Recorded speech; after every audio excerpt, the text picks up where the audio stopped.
All right, now we're finishing the 5th paragraph of this 20-paragraph discourse of the previous Lubavitcher Rebbe called BATI LGANI. And we started this the whole week. This is said by heart. The first 5 paragraphs are said by heart on Yud Shvat, which is going to be next Shabbat. It's going to be next Shabbat. So people learn it by heart. And they say that one person usually stands up and he says that I heard, and everybody listens. So the first 5 paragraphs are talking about that every Jew is a holy temple. And every Jew has the help of Abraham, Isaac, and Jacob to do what the holy temple did. And that is to reveal the Creator in the creation. And there's a lot of ingredients. We have to, in the tabernacle, that was what was built. And when they came into Israel, like 440 years after they came into Israel, it became the first temple was built by King Solomon. But until that time, all the time they were in the desert, and the 440 years they were in Israel, they had this tabernacle, which was sort of in different forms, but it was basically the same thing. So this tabernacle is teaching us a very central and important lesson about how to serve God, what we want, how to serve God. Now, a lot of people want to serve God, and a lot of people are very interested in serving God, and a lot of people believe in God, but it's very important to serve God in the proper way. And a lot of people, you can know what's proper, but you don't do it. Or you can even more, you can do what is proper, but you don't do it in the proper way. Because God is creating us, and he wants us to use all of his creation in the way that he wants. And one of the things that's the most difficult, it's not that hard to do with your hands or with your body what God wants, but to do with your heart what God wants, that's pretty difficult. You have to be deeply inspired by something that's very real and valuable. And usually that thing that's really valuable and very real is me, person's self. Everybody says that about themselves. So the idea is that you should be sensitive and inspiring and value your creator. And that's the whole thing of the Holy Temple. The temple was, you have to be to appreciate the creator, and this can only be done through avodah, work. You have to work hard. It doesn't come naturally. You can't just sit by a river and something, oh, I got it. You have to think properly, and you have to act properly, you have to do properly. Okay, so that's the idea of the Holy Temple. The Holy Temple was a place of work. And there was the altar. They would bring up animals. We also have our animals, our animal nature. And there was fire that came from below. That's thinking about God, reading these ideas. That inflames your heart from below. And there's a fire that comes from above also. Right. But now, one of the main ingredients, and that's what the Rebbe is talking about now, are the walls of the tabernacle. The walls of the tabernacle were made from shittim wood. And the Rebbe tells us that this is giving us a very, very important and dynamic and positive lesson that you have to be crazy. You have to be crazy. Shittim means shtut. Shtut means crazy. And the Rebbe said there's 2 types of craziness. So let's start off, and we talked about this before. There's what we call a normal Jew, and then there's a below normal Jew, and there's above normal Jew. A normal Jew is a Jew that does the Torah, he does the commandments. He does Torah, he acts like a Jew. Like we said last time, the Jews in Morocco, the Jews in Yemen, the Jews before they came to Israel, and the Jews in Morocco, all of them were religious. All of them kept Shabbat, all of them ate kosher, all of them. Certainly there were certain rare exceptions, but it was very rare. 1 in 1,000, 1 in 10,000. All the Jews kept Torah mitzvahs, right? All of them. Same thing with Yemen. Although no such thing as a religious Jew or a non-religious Jew. There was a Jew. A Jew did Torah and the commandments. That was a normal Jew. They came to Israel, and all of a sudden Zionism had its effect, and they left their Judaism. Some of them didn't. Some of them went to different yeshivas. Chabad was very active in saving Jews from this. There were other organizations also. But generally speaking, they couldn't stand against this. So a normal Jew is a Jew that does the Torah, does the commandments and everything, and he doesn't think about it too much. A below normal Jew is a Jew that doesn't do the Torah and the commandments. He thinks the world is real. It is real, and the world is the boss. So I'll do what the world says. Before, when he was in Morocco or wherever, that's what the Jewish world was. You just did Torah mitzvahs. Now you came to Israel, all of a sudden the Jewish world is not that way. You don't, the peer pressure and everything, so you stop. Then there's above normal. Above normal means I don't care about what the world says. I'm only doing what God wants. And if the world wants what God wants, then that's great. But I'm only interested in doing what God wants. I'm not interested in going to heaven. I'm not worried about going to hell. I'm only interested in what God wants. I want to find out what God wants. I have to look and see what God wants. But once I found out, then it could be that I'll be not so popular. And the Rebbe brings the example of Reb Shmuel Bar Yitzchak, that he was a very great scholar, and he was together with the scholars. Could be he was the elder of the scholars. And at the weddings, instead of acting normal and quiet and clapping your hands a little bit, he would take out sticks and throw them up. And all the other big rabbis said to him, "You're embarrassing us. You're shaming us." But he had thought about it 100%. And he said, "Listen, this is the way that you should act in a wedding. A wedding is a uniting of a man, a Jewish woman, and the name of God is between them. And this is eternal. There's an eternal thing going on over here. A revelation of the essence of God is at every wedding." And therefore, I'm just feeling that. I'm just, going crazy with happiness. I'm not doing anything wrong. I'm not pulling my pants down or something, something that's against the Torah. I'm just throwing sticks.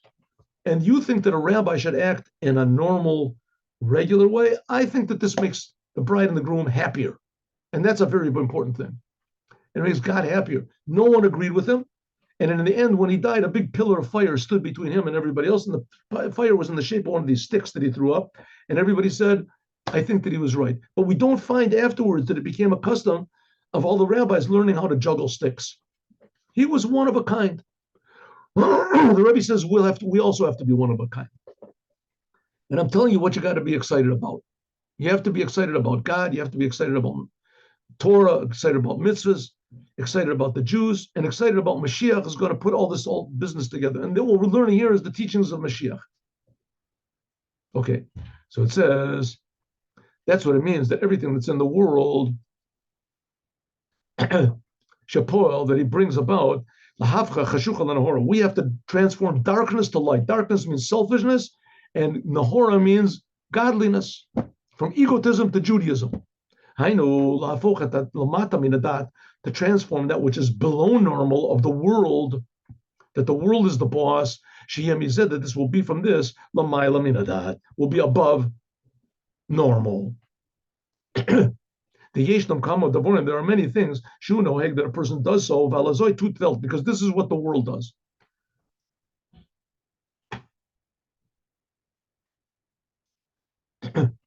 These things are kamochok, they're like a law. So you can't move them from their place. This is what everybody does. For instance, what do they call it? Customs. You have to transform it to be above normal. For instance, the time of eating, the time of sleeping. According to the world, they're set. And also when a person has to go to business. Right, these things are set. The store opens up at 9, it closes at 7, that's it. Nevertheless, these times are built in the zizim. You don't push away the time you go to work or that you leave work. Built in Yidachim Kalal, which that's okay, that's good. But Torah, but the times that you set for learning Torah and the times that you set for prayer, they're pushed away. They're not so important. You can push those things away. Some things are pushed away totally. A person that puts any calculation, a reckoning to his soul, is there any wisdom to this? You're making more money. You make $1 million. But the money is only something temporary. It's good to have money. Nothing wrong with having money. The meal you did, but nobody knows when his time is. Like it says, Ein Adam Shalit Lodea, Matayam Tinule. This says, wait for me that I'll do my calculations, that I'll command my house. Let me write my will. Oh, yeah, I didn't write a will and testament. How can you put your mind on, let's say, making money, being popular, etc.? But the main things you forget about. Good, making money is good, being popular is good. But the Torah is eternal. It doesn't go away. And when you learn the Torah, you're pleasing God. You're not just pleasing people. The whole reason your soul came into the body, you've forgotten. Who, Rahman, it's only because of the spirit of insanity that covers over the truth. So this is the service of should be of every Jew, to transform the foolishness of this world, and a person should take control of his soul, and set times for learning Torah, set times for prayer. Then, I will dwell within them. That will shine, revealed godliness in your soul. You won't be so worried about the future. You won't be so enticed. You won't be so confused by the world. That's what it means, etc. That's what it means when the other side is controlled. When you transform the foolishness of the animal soul and the involvement and the interest, the koch is a better word. What is it? The enthusiasm that you have for the world, you transform that to holiness and doing Torah and the commandments. Then when that happens, right, the people should get excited about Torah of mitzvahs like they get excited about the football game or about the whatever it is, right? So you want to get excited about football game, okay, but you should get more excited. It should be in your heart to learn Torah and to do the commandments. That's something eternal. You don't do so there's something wrong. You have to reorient yourself. You have to adjust yourself properly. Then it's not like according to the Kodesh Baruch Hu, then there spreads out the glory of God in all the worlds. Shemira Mizkala, there shines and is revealed. So we call him the light which surrounds all the worlds, which is above the whole creation, is revealed in the creation. Or in simple language, we feel the Creator in the creation. Let's do this. The summary. It's explained that the foolishness and the craziness and an inclination to be above normal, which that's called holiness. Or kamo havshatas, like for instance, removing your feeling of yourself that the prophets did, and that's why the Mishkan, the tabernacle, was made from ate shitim. That transforms the foolishness of this world to the foolishness of holiness, and similarly in service of every person. So, I mean, let's take a simple example. Learning Torah. Learning Torah is a wonderful thing. If you learn Torah with somebody else, it's much better. But a lot of people don't like to learn with other people, right? Not because they find it hard to contradict. They just don't like other people. They just don't. Fight against your desire. Learn with other people. Get along with other people. Be nice to other people. Say a good word to other people. Talk about Torah to other people, right? Go to the synagogue. Be around other people. People say things that get on your nerves. Forget it. Don't think about the bad things. Think only about the good things, right? Make excuses for other people. Don't make excuses for yourself. That's called getting rid of the foolishness of the world. Learn the meaning of the words of prayer. Think about it a little bit. Get enthusiastic about it. You don't have to pray along with the minyan. Everybody's praying the same words. Think about God. Does God really exist? Is it really true? Right? That God really creates the heavens? Sit and think, could this really be true? Right? Get a friend, get a rabbi, get more involved in learning Torah and doing the commandments, and increasing yourself. Go to Farbrengens, Hasidic Farbrengens, very important. And these are things which will make you crazy in a good way. And being crazy is the only way that we can transform the foolishness of this world into godliness.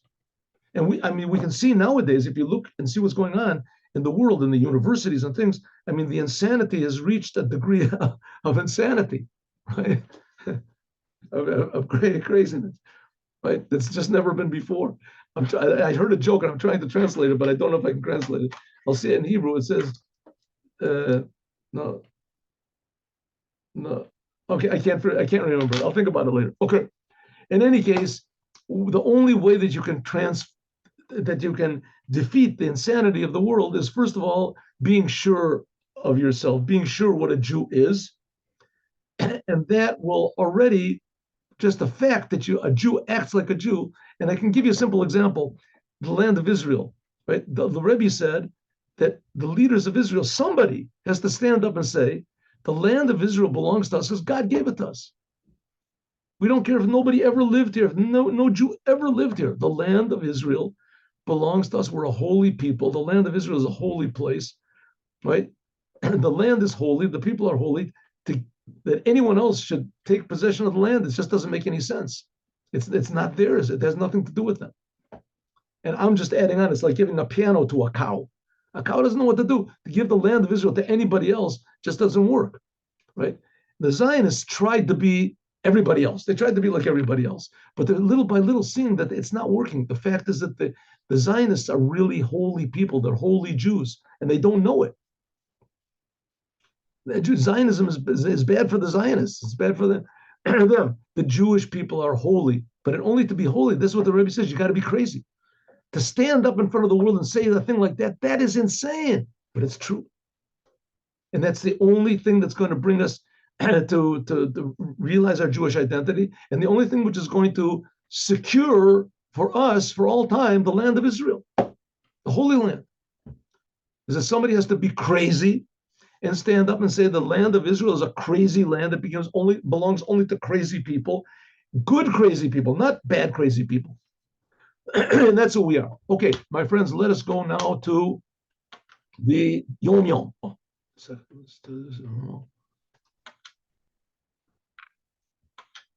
taking a lot of time today, but what are you going to do? I woke up late.